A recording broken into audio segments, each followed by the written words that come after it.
In this video, we will explore the instruction portion of the SAS website.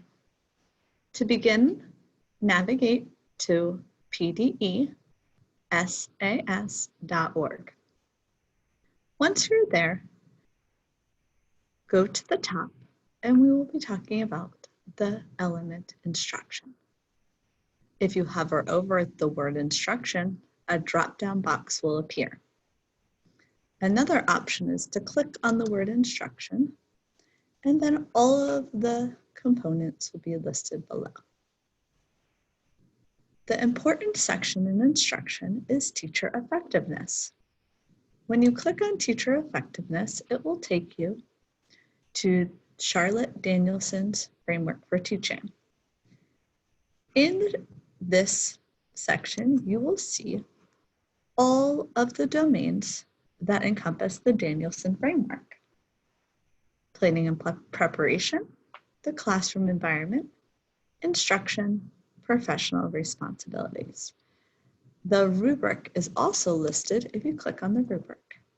That will take you to a document that will specifically tell you what each thing is. So if we're in planning and preparation, 1A talks about the knowledge of content. It will tell you how to know and how to structure your lessons appropriately. It will then walk you through possible examples of unsatisfactory, basic, proficient, and distinguished. They will walk you through every single domain and anchor under each of them. They will give you some of the critical attributes to look for in your lesson. If you go back to teacher effectiveness, the same thing you will find for the classroom environment, instruction, and professional responsibilities. Also on this website is a spot for teaching professionals with unique roles and functions. So if you teach in a classroom that has autistic, MDS, and/or life skill students, they will give you examples, and they will also give you guiding questions.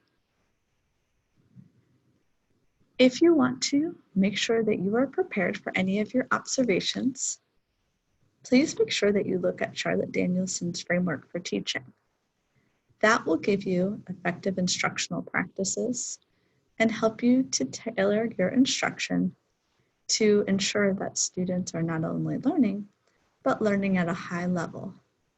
When you're in the distinguish part of the rubric, that is when you are doing everything in your power to allow for not only student inquiry, but for students to take ownership of their learning. So if you are rated anything other than that, you can start at the category that you are rated and then look at possible examples.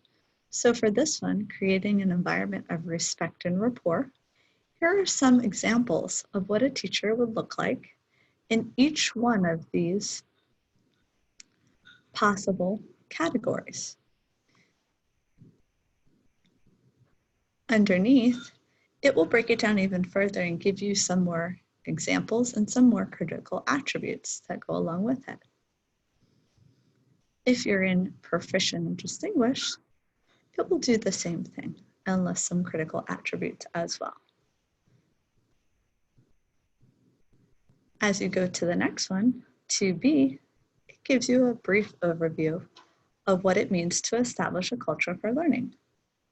And then it will give you some of the important things that you need to look for, some of the expectations, and some of the things students should be able to exhibit if you are going to be rated distinguished, proficient, basic, or unsatisfactory.